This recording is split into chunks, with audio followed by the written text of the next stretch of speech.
मोर नाम अमर चौधरी। घर कटक।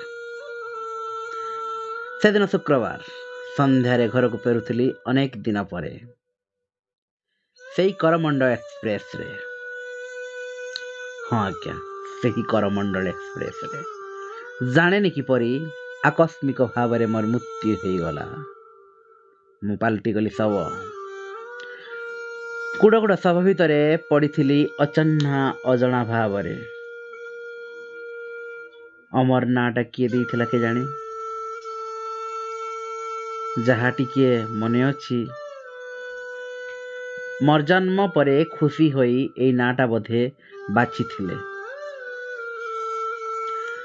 घरे अमु डाकुथिले। मोर बयस 30 टपी 31 रे पहुंची जाइतिला।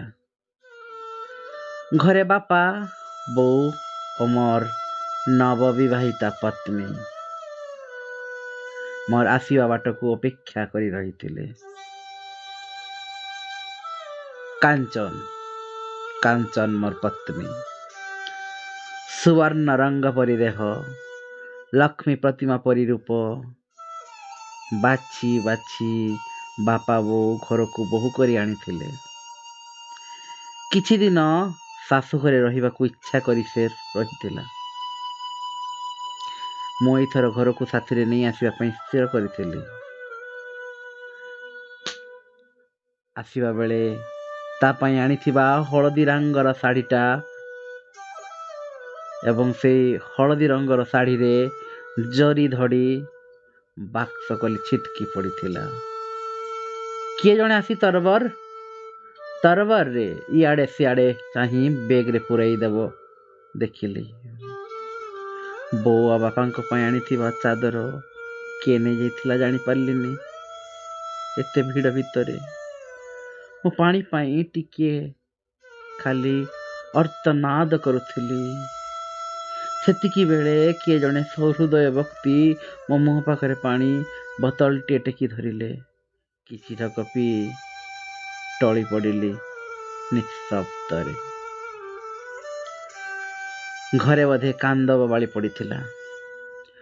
पवन रे भासी आसी कानरे खाली बाजुथिला। मु सेठिकी जाई पारु नथिली काहार लुह पोछि देबाकू। केमिति जाइथांती। खूब करुण दृश्य गुड़िक आखि आगरे देखुथिली। भकरे आउटु पाउटु होई छोट पिलाटीए तार मार सबको टाणुथिला। बोधे क्षीर पी थांता। ओह आह एमिति शब्द किछि गुड़ाक भितरे गभीर दुख जंत्रणा को खूब निकटरू अनुभव करथिली। कथारे कहिबा असत्य कथा कहिबा असत मृत्यु जंतारे पड़िबा भितरे आकाश पाताल फरक।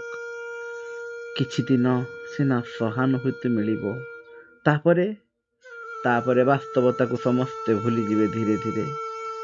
एई तो जीवन रो प्रवाह। किए केते दिन धरी आहा चुचु करिवे। मोर साधवार्षिकी अवसर रे सब बंधु बांधव आसिबे। 2 बुंदा लुहानी गाड़िबे।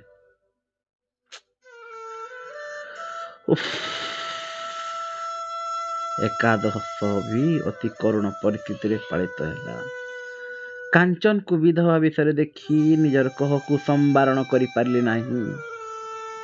साधा मुहरे वयस्का नारी भली दिसुथिला से।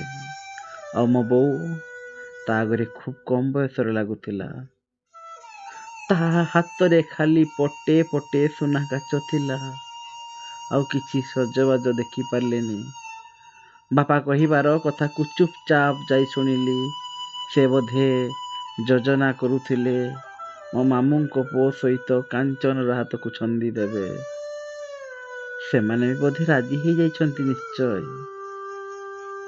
राजी न हबार कारण किछि नाही। राजी हेबार कारण किछि नाही। कारण से एते सुंदरी जे भाषा रे वर्णना करि परिबिनी। मु केवल शांति पाठ शुणुथिली। नीरवरे लुह धारा गुड़िक गड़ी जाउथिला। आखिरे मोर सुवर्णेखार नई। ବିବାହର ଗୋଟିଏ ବର୍ଷ ବି ସରିନି, ହେଲେ ସେ ଆଉ କାହାର ଘରଣୀ ହେବ? ମୁଁ 7 ଜନ୍ମର ସାଥୀ ହେବାକୁ ଅଗ୍ନି କରି ଚାରିଆଡ଼େ ଫେରା ନେବା କଥା ସବୁ ଭୁଲିଯିବେ ଏଇ ଜନ୍ମରେ। କ'ଣ କରିବା ପାରିବି? ହେଲେ କ'ଣ କରିପାରିବି? ଶବ କ'ଣ କିଛି ପ୍ରତିବାଦ କରିପାରେ କି? ନା, କିଛି ବି କରିପାରେନି।